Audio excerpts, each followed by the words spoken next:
Vamos então à nossa ministração dessa noite. Eu quero falar sobre os três maiores inimigos do cristão. Diga comigo assim: os três maiores inimigos do cristão. Amém? Quantos sabem aqui, né, que inimigos são esses? Primeiro, né, nós vamos sempre dizer que o nosso inimigo é o diabo. Ele é também um dos nossos inimigos, mas não é só o diabo o nosso inimigo, né? Nós temos outros inimigos também, e nós vamos aprender um pouco nessa noite sobre esses inimigos que tentam nos afastar da presença de Deus. São inimigos que muitas vezes nos deixam desanimados, nos deixam enfraquecidos, nos deixam tristes, deixam as famílias desestruturadas. Então nessa noite eu quero falar sobre esses inimigos, né, que são os maiores inimigos da vida do crente. Amém, queridos? Já tem aí o PowerPoint? O que houve?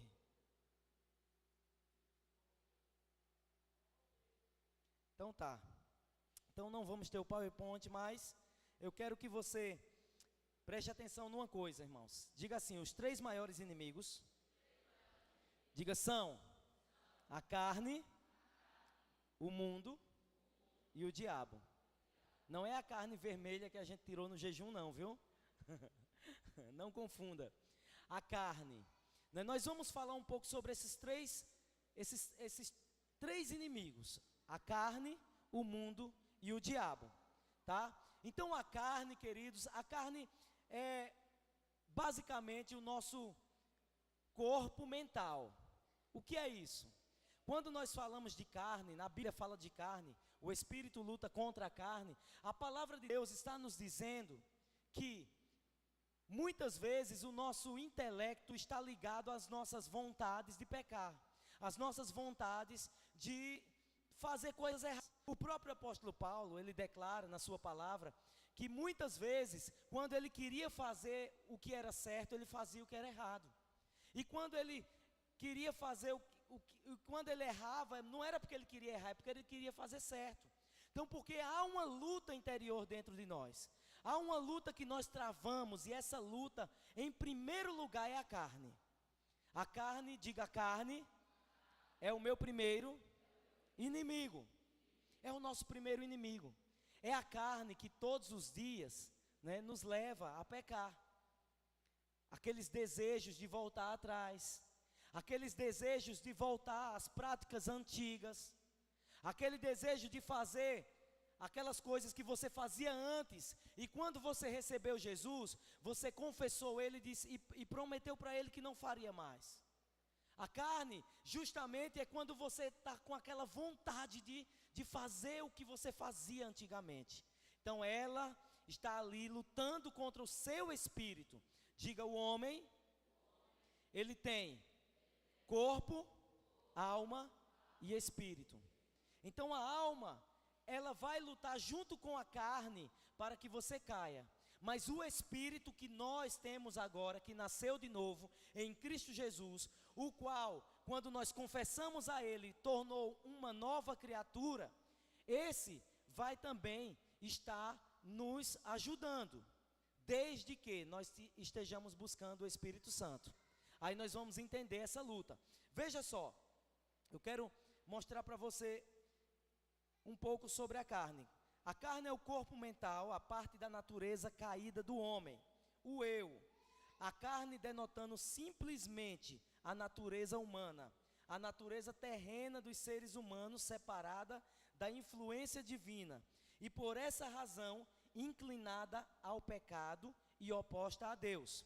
Então essa é a carne. A carne se opõe a Deus.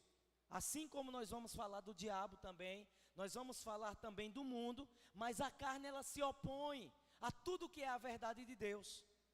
Quantas vezes nós queremos orar, colocamos até o relógio de oração, mas às vezes nós colocamos um propósito de ter um tempo sozinho com Deus, o TSD, por exemplo, de madrugada. E aí você acorda porque você colocou o relógio para despertar, o celular para despertar, e aí o que é que a carne diz para você? Dorme mais. A cama está tão quente, Mais 5 minutinhos, aí coloca no celular que é para despertar 5 minutos depois. Aí depois a carne diz, não, não, não, deixa para lá. E você perde aquele tempo. É a carne. Isso não é o diabo, né, dizendo, não ore, não ore, não ore. É a carne. Né? A carne que quer que você descanse mais, fica mais um pouquinho, né? Ah, hoje tem um programa especial, não vai para o Tadel. Ah, hoje tem o jogo de futebol, então você não precisa ir, porque senão você vai chegar atrasado, é feio. E a carne vai estar lutando contra você, para que você não fique perto de Deus. A carne sempre vai querer nos levar para longe de Deus. E é justamente a carne, queridos, que quando ela não está bem, né, recebendo o sal, que é a palavra de Deus, no contexto físico, quando a carne ela não é temperada e ela é exposta, ela apodrece. Não é assim que acontece com a carne quando nós vamos comer? Se não temperarmos, se não colocarmos sal, ela vai apodrecer. Mesmo assim é o pecado. Quando nós expomos a nossa carne e nós deixamos com que ela fique exposta a justamente o que o diabo e o mundo têm para oferecer, ela vai apodrecer. O pecado fede. O pecado é nojento. O pecado é podre. Por isso que quando Jesus nos transforma, a Bíblia diz que Ele nos transporta do império das trevas para o reino do Filho do seu amor. E Ele compara esse império a um lamaçal de pecado, a lama. Então nós, quando recebemos Jesus, nós somos temperados com o sal da presença do Espírito Santo, amém? Quantos foram temperados com esse sal? Da presença dEle. Por isso que nós não podemos ficar expostos, nós precisamos estar sempre buscando ao Senhor, para estar sempre temperados com a palavra do Senhor, e aí não vamos apodrecer no pecado, não vamos ceder aos desejos da carne. Quando nós olhamos a relação em que a carne, ela se alimenta, nós vamos ver uma relação muito forte. O apóstolo Paulo declara aos Gálatas, vamos ver esse texto, Gálatas 5, toda a inclinação da carne está aqui, Gálatas capítulo 5, a partir do versículo 19, eu quero ler com você.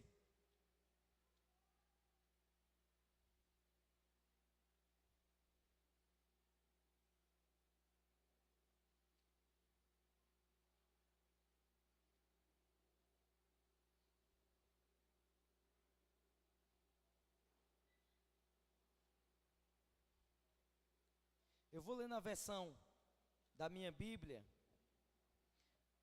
porque ela traz uma linguagem mais atual, tá? Então a partir do versículo 9 diz assim: ora, as obras da carne são manifestas. Vamos ver essa relação das obras da carne que aqui está escrito. A primeira delas é aqui tem na minha versão diz, imoralidade sexual, impureza e libertinagem, idolatrias e feitiçarias, ódio, discórdia, ciúmes, ira, egoísmo, dissensões, facções, inveja, embriaguez, orgias e tudo quanto se pareça com essas perversidades, contra as quais vos advirto, como já vos preveni antes, os que as praticam não herdarão o reino de Deus. Olha, irmãos, o que o apóstolo Paulo, ele afirma aqui. Então toda essa relação que nós citamos aqui são obras da carne. E quantas vezes nós estamos praticando uma dessas coisinhas, mesmo que seja uma delas, mesmo que seja um pouquinho de duas coisinhas delas, mas é obra da carne. Então nós estamos expostos e sujeitos à podridão. E quando apodrece, deixa eu falar algo bem forte aqui para você. Quando um bicho está morto e apodrece, o que que ele chama? Hein? Chama os urubus, não é isso? A mesma coisa é o pecado. Quando o pecado ele está exposto e está aquele mau cheiro do pecado, da podridão mesmo, o que que nós vamos atrair? Nós vamos atrair os demônios. A palavra de Deus nos mostra que ele se alimenta de ódio, ele se alimenta da perversão sexual, ele se alimenta da imoralidade, ele se alimenta das orgias. Então tudo isso é alimento para os demônios, o que é a podridão.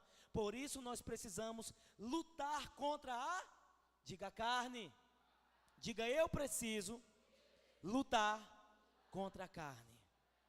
Amém? Nós precisamos aprender a lutar contra a carne. A carne, ainda em Gálatas capítulo 5, vamos ver o versículo 16, o que diz. Apenas esse versículo 16, 5:16, diz assim: portanto vos afirmo, virei pelo Espírito e de forma alguma, vivei pelo Espírito e de forma alguma satisfareis as vontades da carne. Essa versão diz: digo porém, andai em Espírito e não cumprireis a concupiscência da carne, ou não faça a vontade da carne. Então a palavra de Deus nos adverte, nos ensina que nós devemos de maneira alguma viver agradando a carne. Nós precisamos viver pelo Espírito. Por isso nós precisamos ter tempo com Deus, orar, buscar mais ao Senhor, ler a palavra, ser discipulado. Isso é muito importante, né? Buscar sempre estar sendo discipulado, congregar fielmente na célula, nos cultos de celebração, no Tadel, na escola ministerial, porque nós estamos fortalecendo o nosso espírito. E quando fortalecemos o nosso espírito, então a carne ela perde força. Vem o pecado, ele vai continuar vindo, a vontade de pecar vai vir também, mas você vai ter força para dizer: eu escolho não pecar, eu não quero pecar, eu não quero mais fazer isso. Irmãos, quantas vezes nós não temos forças? É ou não é assim? Quantas vezes nós olhamos e dizemos: mas Senhor, me perdoe mais uma vez, eu pequei de novo. Irmãos, nós vamos viver a vida inteira assim? Nós vamos viver o tempo todo assim, fraquejando, errando, voltando atrás? Não. Quando nós tivermos a consciência que precisamos buscar o Senhor acima de todas as coisas, em primeiro lugar, deixando morrer toda vontade da carne, toda obra da carne, se desfazendo daquilo que nos leva a pecar. Tem coisas, irmãos, que nos levam a pecar, então nós precisamos nos desfazer. Jesus ensinou uma coisa muito radical. Ele disse o seguinte: se o teu olho te faz pecar, arranca-o e joga fora, porque é melhor você entrar no reino dos céus sem um olho, do que ir para o inferno com os dois olhos. O que ele queria dizer aí? Ele estava fazendo uma comparação, ele não estava dizendo literalmente que as pessoas deveriam furar os olhos. Não era isso que Jesus estava ensinando, mas ele estava exemplificando. Tem coisas que nos levam a pecar, tem certos lugares que nós frequentamos que nos levam a pecar. Então o que devemos fazer? Sermos radicais, dizer: eu não preciso mais, eu não vou mais, eu decido não ir mais nesse determinado lugar, eu decido não ter mais, se for necessário, se é isso que me faz pecar, né? Teve uma pessoa um dia que foi bem radical mesmo. A pessoa chegou assim e disse: olha, pastor, eu não tinha condições de passar muito tempo sem ver pornografia, e eu dei fim ao meu celular, não tenho mais celular. Eu disse: parabéns, isso é o que Jesus ensinou. Se o teu olho te faz pecar, arranca-o e joga fora. Tem pessoas que não têm condições de ficar na frente de um computador sozinho, então pega esse computador, querido, e bota num lugar que todos vejam, porque o diabo ele sempre vai lançar realmente as setas, mas a carne, ela vai sempre pedir aquilo que você gostava de fazer. Tem pessoas que não conseguem ter o WhatsApp, por exemplo, porque quando começa a conversar com as pessoas, começa a vir malícias. E aí começa conversando, vai no privado com aquela outra pessoa, e a conversa vai se prolongando. Daqui a pouco, essa pessoa está numa vida totalmente errada, traindo o marido, traindo a esposa, traindo, né, o cônjuge, e outras coisas mais. Então, não faça isso. Então, elimine se for preciso, se for necessário. Tem pessoas que já foram viciadas no cigarro, na bebida, foram viciados em drogas. Então, qual é o conselho que nós damos? É que você né, evite estar com pessoas que elas estejam praticando essas coisas. Não, você não vai perder a amizade da pessoa, mas você não vai estar com elas durante o período que elas usarem drogas, durante o período que elas beberem, durante o período que elas estiverem fazendo aquilo que você fazia e que você não deve fazer mais, porque você conheceu Jesus e você sabe o que diz o Salmo 1. Vamos ver o que diz o Salmo 1?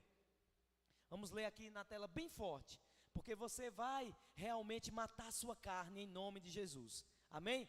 O Salmo diz, bem forte, vamos ler aqui: bem-aventurado o homem que não anda segundo o conselho dos ímpios, nem se detém no caminho dos pecadores, nem se assenta na roda dos escarnecedores. Bem-aventurado é mais do que feliz. Tem pessoas que não compreendem isso, irmãos. E nos seus grupos de WhatsApp, por exemplo, eu cito isso porque eu tenho muitos grupos, né, dos irmãos da igreja, muitos grupos mesmo. E tem até alguns grupos que alguém fala uma besteira lá, e nós temos que procurar o líder, o discipulador, para corrigir algumas coisas, para que ele não entre na carne, né, e não viva pela carne. Mas tem pessoas que, cada um aqui indistintamente, as pessoas que têm WhatsApp, por exemplo, né, que tem grupos de amigos, cuidado. Porque nos grupos de amizade, muitas vezes, né, as pessoas que estão lá, muitos deles não conhecem o Jesus que você conhece. E aí eles vão colocar lá uma coisa suja, né, um comentário que às vezes nós queremos também comentar. E aí o que é melhor fazer? Ser radical. Sair do grupo se for necessário. Mas não se misturar, não se contaminar. É decidir, irmãos.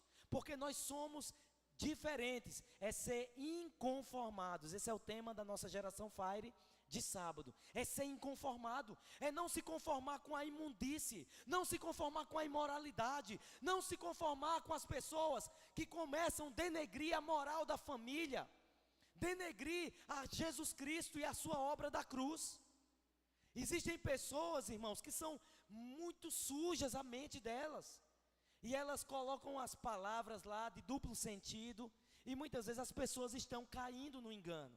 Então diga assim: eu preciso vigiar, porque a minha carne não vai me afastar do meu Jesus. Amém? Então, essa é a primeira coisa, é a carne. Agora, como vencer a carne, queridos? Eu quero passar aqui 2 segredos para você vencer a carne. O primeiro está em 2 Coríntios, capítulo 10, do 3 ao 5. Vou ler para vocês aqui. Portanto, embora vivendo como seres humanos, não lutamos segundo os padrões desse mundo, pois as armas da nossa guerra não são terrenas, mas poderosas em Deus para destruir fortalezas. Destruímos vãs filosofias e arrogância que tentam levar as pessoas para longe do conhecimento de Deus, e dominamos todo o pensamento carnal para torná-lo obediente a Cristo.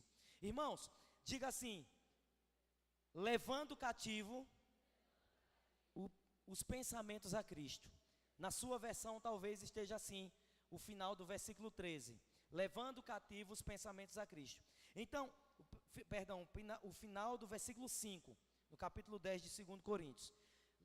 A primeira coisa para vencer a carne é levando o pensamento cativo a Cristo. O nosso pensamento tem que estar em Cristo, tá? Porque nós vimos aqui que a vã filosofia é aquilo que nos leva a duvidar, é aquilo que nos leva a desacreditar na palavra de Deus. Quantas pessoas não acreditam em Jesus? Quantas pessoas não acreditam no sacrifício dele? Quantas pessoas não acreditam mais no amor ágape, que é o amor incondicional? E elas tentam justificar através da filosofia, através da ciência, através de fatos. E nós precisamos estar com a nossa mente em Cristo, para não cairmos no engano da carne, que vai sempre lutar conosco no racional. Amém? Então essa é a primeira arma para combater a carne. A segunda arma está em Romanos 13 e o versículo 14. Você volta aí, Romanos 13, 14, e diz assim: ao contrário, revesti-vos do Senhor Jesus Cristo e não fiqueis idealizando como satisfazer os desejos da carne. Amém? Aqui nessa versão diz: mas revesti-vos do Senhor Jesus Cristo e não tenhais cuidado da carne em suas concupiscências. Eu gostei dessa versão da minha aqui, que fala mais claro, específico, dizendo ao contrário: revesti-vos do Senhor Jesus Cristo e não fiqueis idealizando como satisfazer os desejos da carne. Quantas vezes nós ficamos maquinando? Eu vou fazer assim, eu vou fazer assado, eu vou, dar um jeitinho assim. Às vezes a carne, ela quer nos levar a passar por cima de alguém. Por exemplo, no trabalho, as pessoas muitas vezes querem tomar a posição do outro. E aí a carne vai ficar dizendo: fala com teu patrão uma mentira. Diz para ele que essa pessoa que está lá naquela vaga não é qualificada porque ela chega atrasado, porque ela faz isso, e a carne está ali. Mas a Bíblia nos ensina que nós devemos ser santos, ser separados, ter a mente limpa, e não devemos nos contaminar, e ao contrário, nos revestir do Senhor Jesus. E Jesus, ele é verdade, amém? Jesus, ele é a verdade, Jesus é justiça. Então, os 3 maiores inimigos do cristão é primeiro e o segundo, o mundo. Vamos falar então um pouco sobre o mundo.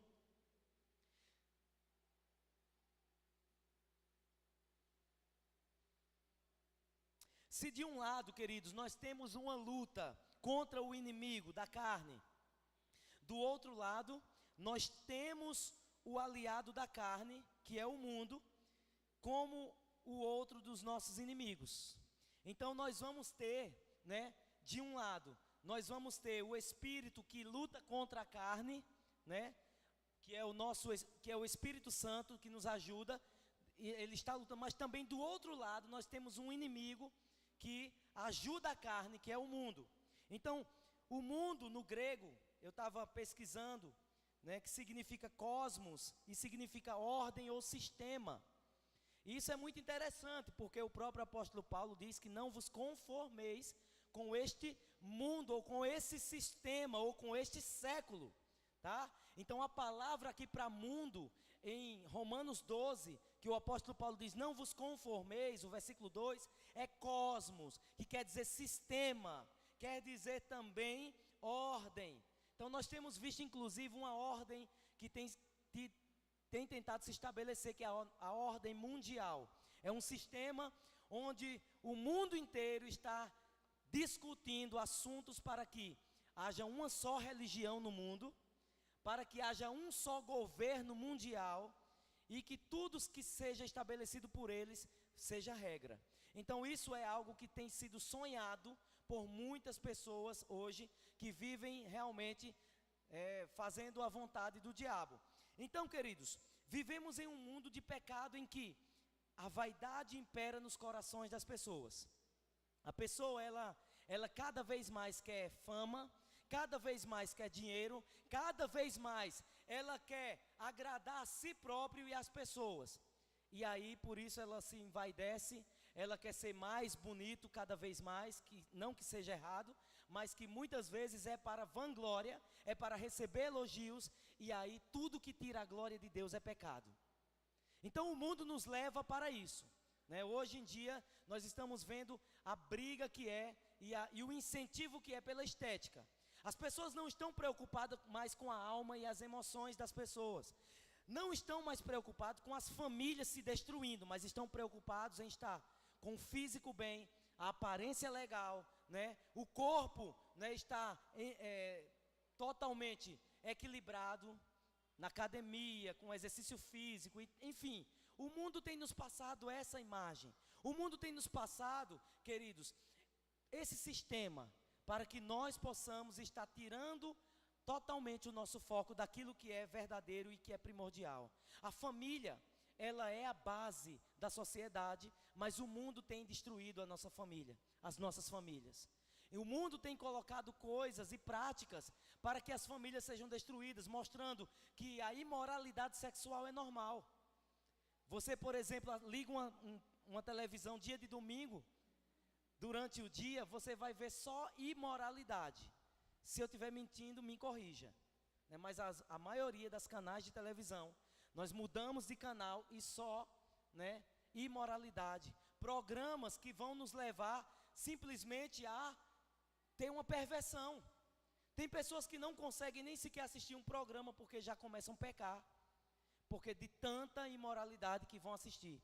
As novelas, por exemplo, né, eu particularmente, eu sou contra toda novela, né, então eu não concordo mesmo, eu não assisto, não permitimos na nossa casa nossos filhos assistirem. Por quê, irmãos? Porque nós estamos ensinando nossos filhos no caminho que eles devem andar. Quando crescer, diz a Bíblia que eles não se desviarão dele. Mas existem pais, existem mães, existem famílias inteiras que sentam na sala e assistem a novela e vibram com aquelas cenas de imoralidade, de adultério, de assassinato, cenas de pessoas que estão praticando a maldade e torcendo. Pior ainda, cristãos, evangélicos, que conhecem a palavra, sabem o padrão moral e vão para a frente de uma TV, começam ali a se deliciar com tudo aquilo que o diabo tem oferecido, que o mundo tem oferecido. Então nós estamos vendo um sistema corrompido, tá? Então o mundo, né, aqui no grego é cosmos, sistema, um sistema corrompido, um sistema totalmente, irmãos, contrário à vontade de Deus. Me mostre num programa desses, de novela, algo que esteja de acordo com a vontade de Deus. Não tem. Não vamos encontrar. Então por que eu vou ser uma pessoa que vou dar audiência? Por que eu vou ser uma pessoa que eu vou incentivar com a... Aí você pode dizer assim, ah, pastor, mas eu não incentivo meus filhos. Não, você não precisa, você só precisa fazer para ele imitar, né? Porque o pai e a mãe só precisam fazer para ele imitar. Está pensando que aquele ditado que as pessoas dizem, que é assim, faça o que eu digo, mas não faça o que eu faço, vai acontecer na sua casa? Não vai. Se você disser para o seu filho assim, faça o que eu digo, mas não faça o que eu faço, isso nunca vai acontecer, porque ele vai sempre imitar o pai e a mãe naquilo que eles fazem, porque o pai e a mãe é o modelo, é o padrão, é aquele que eles vão se espelhar. Então você como pai, você como mãe e você como filho, precisa ser o padrão que o mundo precisa ver para poder mudar. Amém? Em Romanos, no capítulo 8, a Bíblia diz que a geração está clamando pela manifestação dos filhos de Deus. Mas o que é que nós estamos vendo hoje? Os filhos de Deus estão mais misturados no mundo que ninguém sabe quem é filho de Deus e quem não é. Nós precisamos ser diferentes. Essa diferença não é simplesmente na veste. Muitas vezes não, né? Muitas vezes não é a veste, porque tem pessoas que confundem, né?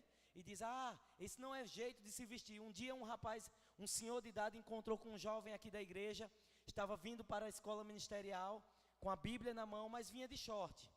Aí o senhor de idade olhou e chamou ele, disse, você é evangélico? Ele disse, sou sim. Ele, a paz do Senhor, o irmão disse, a paz. Fez, mas você vai para onde? Para a igreja? Ele disse, vou, de short, isso é pecado. Irmãos, que religiosidade. A Bíblia diz que Deus olha para o coração do homem. Lógico que nós temos que ter um padrão também. Nós temos que saber nos comportar em cada caso, né? Existem ambientes que nós precisamos estar mais bem vestidos, mas também nós entendemos que existem horários também. Então não é que seja errado, que seja pecado. Eu particularmente não venho, mas eu não condeno quem vem. Vocês estão entendendo? Agora existe também a questão do mundo, quando entra dentro da igreja, na questão da sensualidade.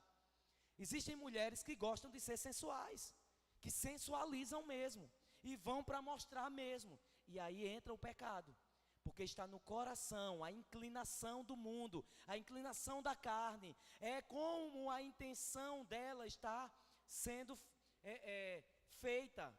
Então nós precisamos ter muito cuidado. Os homens também, muitas vezes querem ser sensuais, vestem roupas sensuais, e aí é onde está o pecado. O pecado não está na roupa, e sim na intenção do coração. Tá certo? Então nós temos que ter muito cuidado para não estar levando outros a pecar. Então o mundo, ele é esse sistema. Qual a postura do crente em meio, irmãos, a tantas turbulências que nós vivemos? A palavra de Deus nos diz o seguinte, em Mateus capítulo 5, do verso 14 ao 16, diz assim: vós sois a luz do mundo. Diga, eu sou a luz do mundo. Veja só o que Jesus diz para a igreja.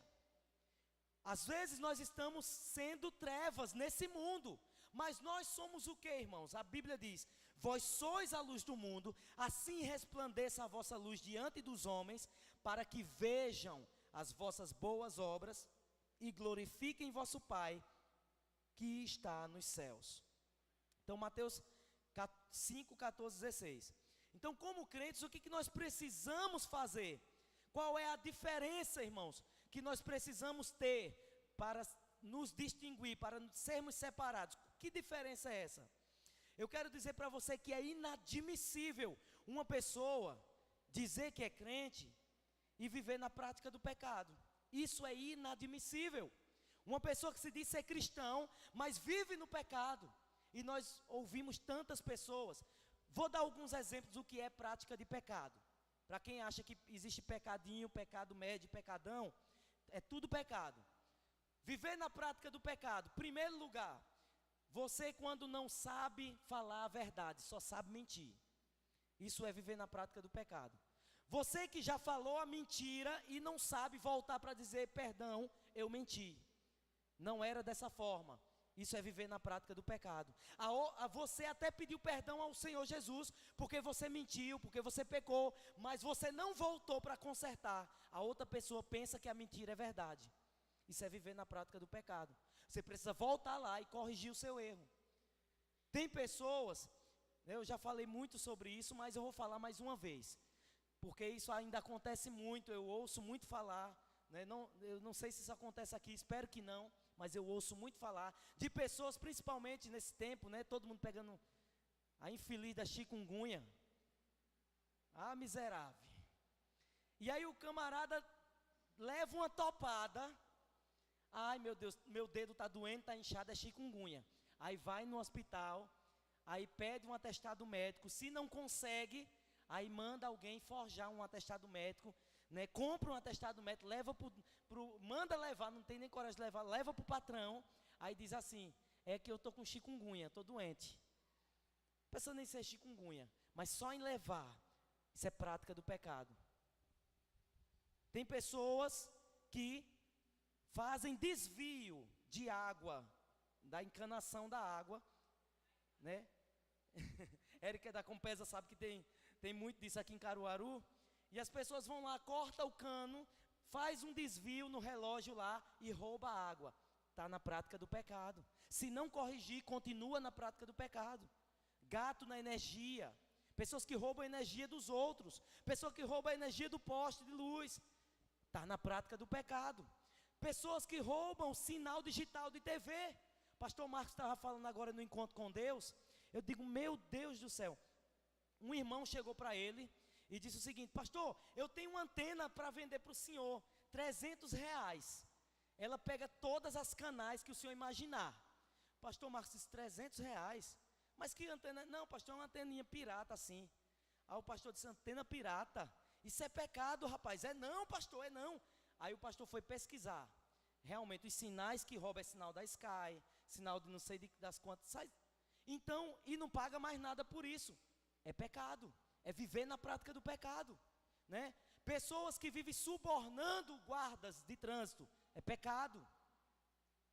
Não está regularizado diante da lei, mas paga propina. É tão corrupto quanto esses políticos que estão aí hoje. Tão quanto. Então, como que nós vamos nos diferenciar do mundo, se nós somos praticantes das coisas do mundo? Se nós fazemos as mesmas coisas e ainda dizemos assim, é normal, todo mundo faz, né? É aquele velho ditado, você é uma Maria que vai com as outras. Não, não, irmãos, nós somos cristãos, e o que a Bíblia nos ensina aqui, que nós temos que ser luz, sermos luz do mundo, sermos diferentes, sermos radicais, e não viver na prática do pecado, amém? Então é inadmissível. Viver, irmãos, em concordância com o mundo é o mesmo que ser inimigo de Deus. Tiago, capítulo 4, por favor, coloca aqui. Tiago 4:4, eu acho esse versículo muito forte.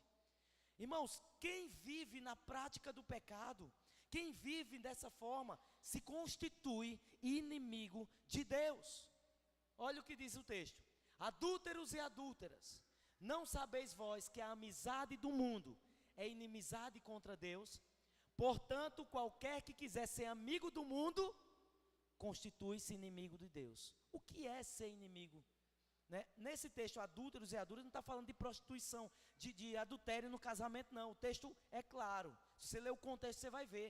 Está falando sobre a infidelidade para com Deus, porque toda infidelidade para com Deus é adultério. O relacionamento que Deus quer ter com a igreja é do matrimônio, é de noivo para com noiva. Por isso que Jesus é o noivo da igreja. Então, quando nós somos infiéis, nós somos adúlteros. E o texto fala claramente: adúlteros e adúlteras. Se essa infidelidade ela continua, nós somos inimigos de Deus. Diga misericórdia. Diga amizade do mundo é inimizade contra Deus. Então, queridos, como vencer também o mundo? Nós falamos como vencer a carne, vamos também falar como vencer o mundo, tá? Romanos 12, 2, que é o texto, né, da nossa geração Fire de sábado, né? Coloca aqui, por favor, Romanos 12, 2. Primeiro lugar, como vencer o mundo? Diga assim, vamos ler bem forte: e não sede conformados, mas sede transformados pela renovação do vosso entendimento, para que experimenteis qual seja a boa, agradável e perfeita vontade de Deus. Deixa o texto aí. Então, qual é a primeira coisa para vencer o mundo? Diga assim, ser inconformado. Você não pode ser mais conformado com o mundo. Não se conforme. Se alguém chegar para você e dizer, é normal, rapaz, todo mundo faz. Ah, é? Não se conforme. Diga não, eu prefiro fazer o certo. Eu prefiro fazer aquilo que a palavra me ensina que tem que ser feito. Devemos ser radicais, irmãos. Devemos ser totalmente radicais. Eu fui esses dias chamado por uma imobiliária conveniada com a Caixa Econômica para fazer o cadastro para casa própria. Eu fui contemplado pela vez, né? Então me chamaram lá, eu fui lá, e aí eu tinha feito um cadastro e tinha colocado a minha renda lá. E aí quando o rapaz me chamou, ele disse, olha, pela sua renda aqui, o senhor vai ter que dar uma pequenininha entrada, de 3.000 e pouco. Eu disse, mas rapaz, não tem jeito nem de tirar essa aí, não tem jeito como, só a documentação não, né? Eu estou muito apertado e tal. Aí ele disse, olha, a não ser que o senhor declarou o imposto de renda foi de 2015, né? Eu disse, Ele fez, pronto, como foi de 2015, então o senhor eu já tinha me identificado para ele. Aí ele disse, como o senhor declarou o imposto de renda de 2015, não significa que esse ano o senhor está ganhando a mesma coisa. O senhor pode diminuir sua renda. Eu disse, não. Se eu diminuir minha renda, eu vou estar mentindo. Eu queria saber se tinha algum jeito, sem ser fraude, sem ser mentira. Minha esposa estava comigo. Ele olhou assim para mim, aí deu um sorrisinho, tipo, você é um besta. Porque qualquer um faz isso. Era só dizer, porque não precisa trazer outra comprovação. Era só dizer, era só declarar com a boca e ele ia anotar lá. Eu disse, não, eu não quero mentir. Se for para falar, tem que ser a verdade. Aí ele, tudo bem, cada um sabe o que faz. Irmãos, o mundo é assim. Não seria muito simples eu dizer, não, pode ser assim, pode, então pode botar. Seria uma coisa simples? Aos olhos de muita gente, sim.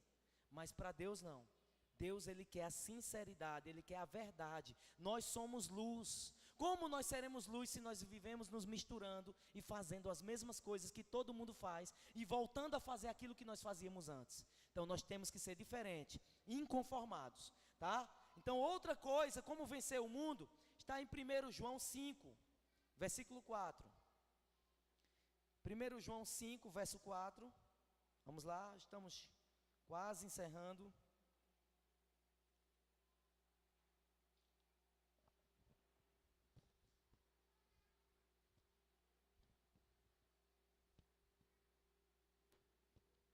Vamos ver aqui.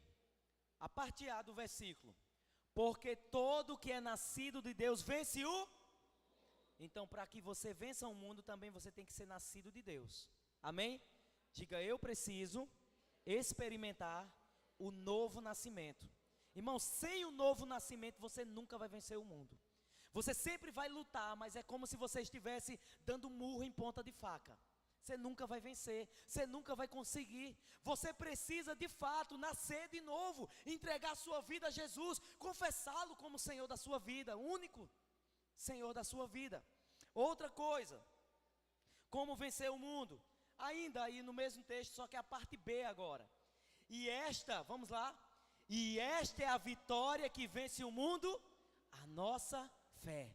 Diga então, a fé é mais uma arma para vencer o mundo. Então, primeiro, diga assim, não se conformar. Segundo, é o quê?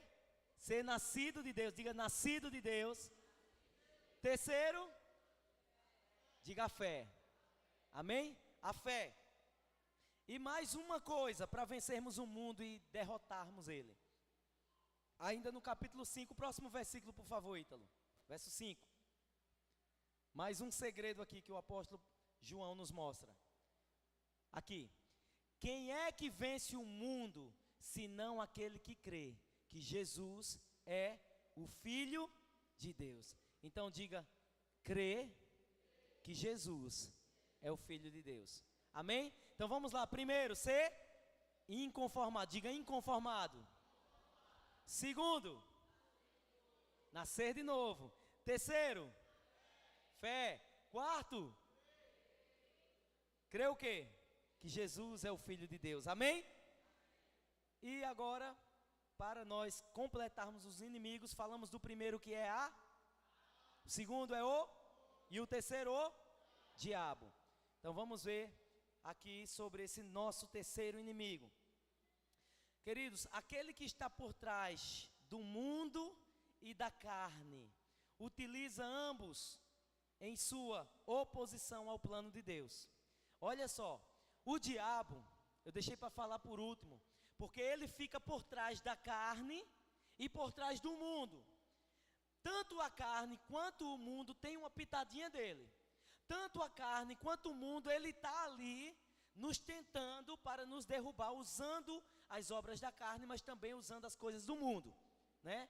Agora, preste atenção nisso, né?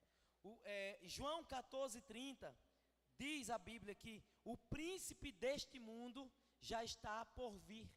João capítulo 14, versículo 30.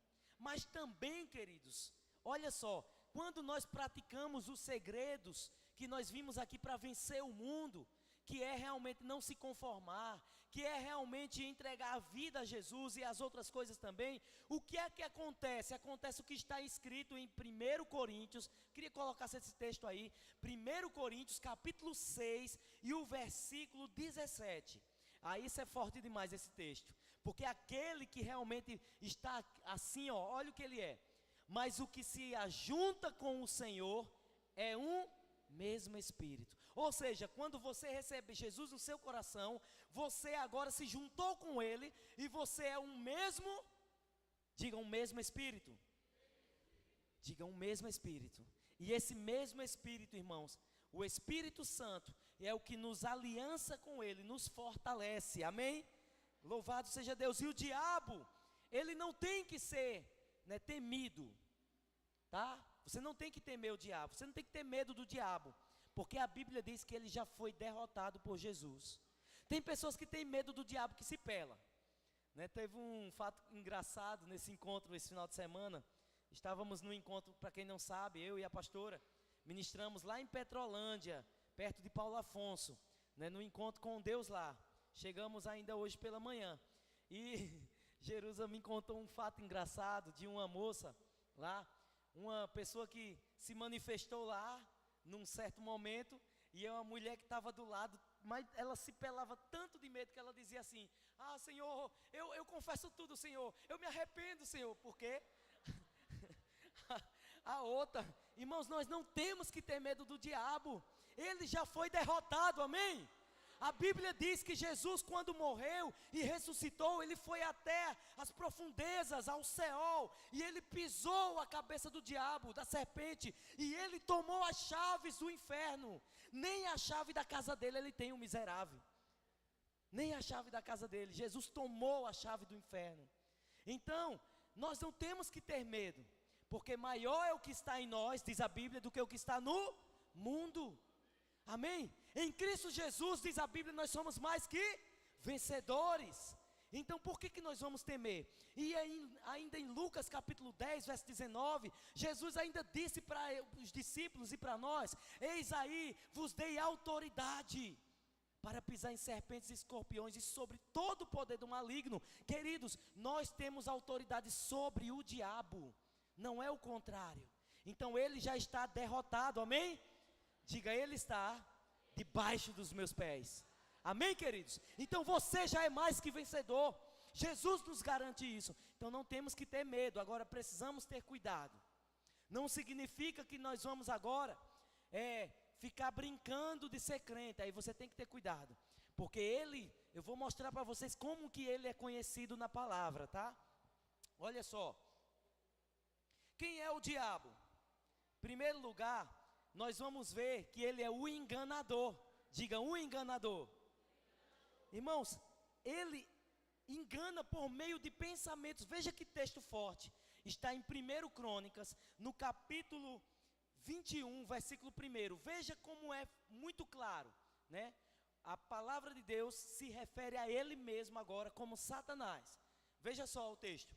Então Satanás se levantou contra Israel e incitou Davi a numerar Israel. Olha só esse texto como é engraçado, curioso, né? Você vai ver aqui, se você ler todo o texto, você vai entender que Deus, ele se irou contra Davi, porque Davi fez um censo em Israel. O que foi um censo?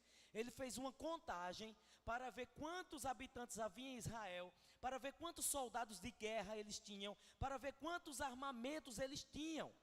E baseado nisso, ele se fortaleceria, ele ficaria tranquilo.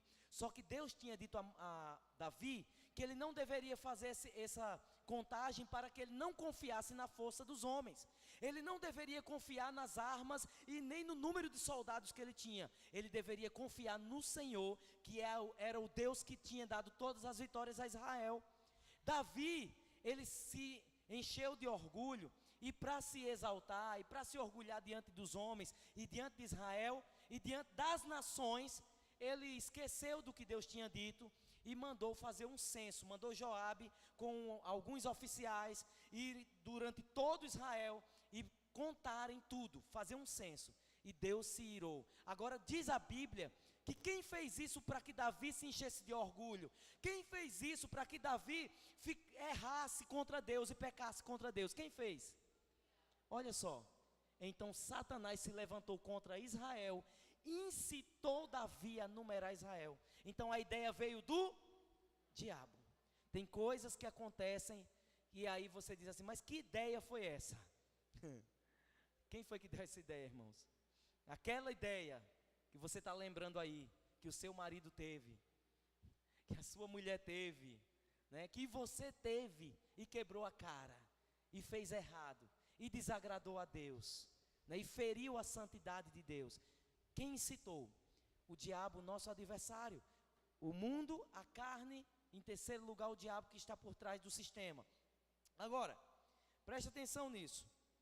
Muitas vezes ele se utiliza também, queridos, da pessoa, das nossas vidas na primeira pessoa. Como que o diabo, ele muitas vezes engana as pessoas? É muito simples. Ele chega na primeira pessoa e diz assim, rapaz, não, diz assim, é normal se eu fizer isso, eu vou fazer. Então muitas vezes você sabe, você está caminhando certo. Quando que você identifica que foi realmente Satanás? Quando você faz aquilo e vem um arrependimento profundo. Vocês veem, onde é que eu estava com a cabeça? Por que eu fiz isso? O diabo na primeira pessoa, ele pode incitar. Ele pode dizer, eu vou fazer assim. E aí você faz errado, você trai, você rouba, você fuma, você bebe, você faz tudo quanto não presta. e depois vem aquele arrependimento. Porque na primeira pessoa, o diabo vem incitando para que você erre, assim como fez com Davi, para que diante de Deus ele errasse e atraísse a ira de Deus. Ok, queridos? Agora, a Bíblia também nos mostra pelo menos mais 30 nomes. Eu não vou falar os 30. Eu não vou falar isso tudo, mas eu vou falar pelo menos 5 aqui, que eu quis destacar. A Bíblia fala, né, pelo menos uns 30 nomes. E esses nomes aqui, que Satanás ele é conhecido, e cada nome desses aqui, queridos, ele revela a sua identidade maligna e também uma característica do seu caráter, né? Por exemplo, não precisa abrir, mas se quiser anotar Gênesis capítulo 3, versículo 4, ele é a serpente. Então, como serpente, ele vem, né, enganando, ele vem ali trazendo a tentação, né, mostrando um lado bom, mas com o final amargo. A Bíblia declara que há caminhos que para o homem parece ser bom, mas o seu fim é de morte. Então o diabo vem, né, nessa forma de tentação, como serpente mesmo, envolvendo a pessoa no pecado, e aí a pessoa acaba caindo. Em Mateus 12, 24, Jesus chama aqui ele de chefe dos demônios, né, Satanás como chefe dos demônios. Em 1 João, capítulo 2, versículo 14, ele é conhecido como maligno. Irmãos, pensa só, né, as características desse ser. Olha como ele é bonzinho, e tem gente que serve a ele, né? Ele é maligno. Em João 14, 30, a Bíblia mostra ele como príncipe deste mundo, né, que justamente está por trás do sistema do mundo, que leva o mundo a viver uma forma errada e contrária à vontade de Deus. E em 1 Tessalonicenses, capítulo 3, versículo 5, ele nos mostra como o tentador. Ele é aquele que tenta, aquele que vem para derrubar, aquele que vem para destruir mesmo. Eu coloquei ainda mais 2 aqui, que é 1 Pedro 5,8, como nosso adversário. E em João 10,10, é o mais clássico de todos, o ladrão, que veio senão para roubar, matar e destruir. Essas são algumas das características, das 7 características que eu frisei aqui. Existem pelo menos mais 24 aí, 31 características que a Bíblia mostra desse diabo, desse Satanás, que é o nosso adversário, nosso terceiro adversário. Agora, como então vencer um ser tão maligno? Como vencer essa criatura que vem para matar, para roubar e para destruir? Então, Pedro nos mostra em 1 Pedro, capítulo 5, verso 8, coloca por favor na tela, eu quero ler com você. A primeira coisa para vencer o diabo, tá certo? 1 Pedro 5, o verso 8. Vamos ler bem forte aqui? Sede sóbrios, vigiai, porque o diabo, vosso adversário, anda em derredor, bramando como leão, buscando a quem possa tragar. Então, para você fazer isso aqui, você tem que ser sóbrio e vigiar. Primeira coisa para vencer o diabo, ser sóbrio. O que é ser sóbrio, irmãos? É ser lúcido, é estar bem. Amém, querido? Ser sóbrio, né? Você ter clareza, ter equilíbrio. Você precisa estar nessa condição.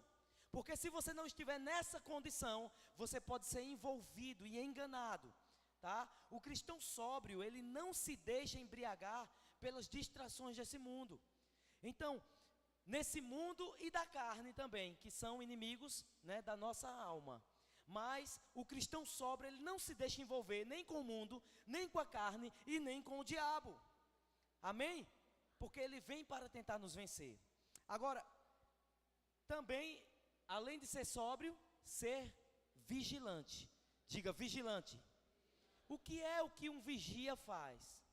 Ele tem que estar acordado, ele tem que estar vigiando, porque se tiver qualquer uma ação, né, diferente daquilo que ele está acostumado, daquilo que é para ser, então ele precisa alarmar, ele precisa alertar, ele precisa tomar providências. Então nós precisamos estar vigilantes, porque quando tiver acontecendo qualquer coisa anormal, com a sua vida espiritual. Pô, você está vigiando. Epa, peraí, eu não estou mais orando como eu orava. Você está vigilante. Ah, peraí, eu não estou mais lendo a palavra de Deus como eu lia. Eu não estou mais fervoroso como eu era. Eu não estou mais como eu estava no encontro com Deus e a primeira semana. Então você tem que estar vigilante, saber o que está acontecendo, tem coisa errada. Você precisa acordar e não dormir, porque quando o vigia dorme e o ladrão chega, leva tudo. Mas se o vigia estiver acordado, ele vai fazer alguma coisa para defender o território. Então você precisa estar alerta para defender o território, que é a sua alma, que é as suas emoções, que é a sua vida espiritual e a sua vida com Deus. Amém? Outra coisa, como vencer o diabo, nós vamos ver ainda em 1 Pedro 5, só que o verso 9. Pedro nos deu uma receita poderosa. Cadê o verso 9?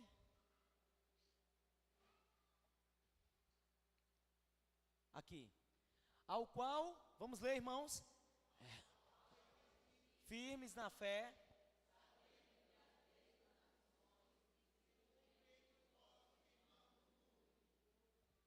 Amém. Então nós vimos aqui anteriormente, uma das coisas para nós vencermos o mundo era ter fé, sim ou não?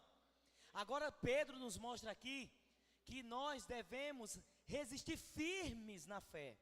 Há uma diferença entre ter fé e resistir firme na fé. É permanecer na fé, é não deixar a fé ser abalada, é não perder a fé, é não deixar com que a fé esmoreça, é não se abalar com as coisas desse mundo. É resistir firme, diga resistir firme.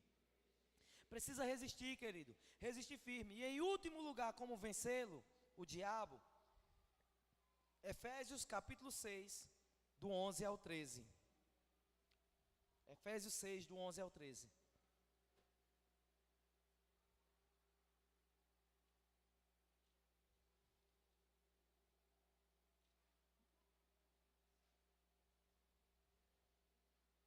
Vamos ler bem fortes todos?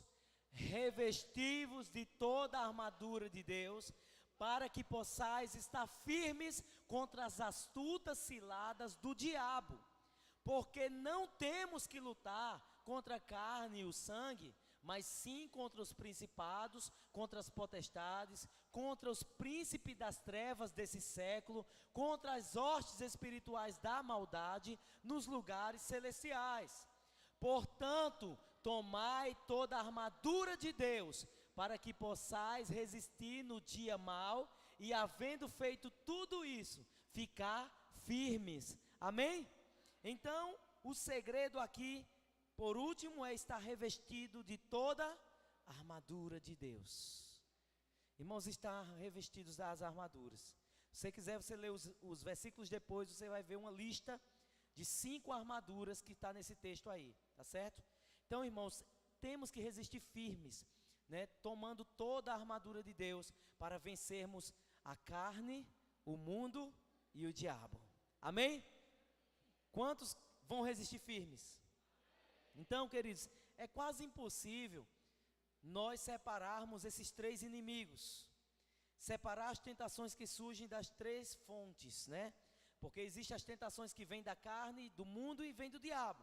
Então é quase impossível. Esses 3, eles agem empenhados em nos tentar levar a viver independentes de Deus.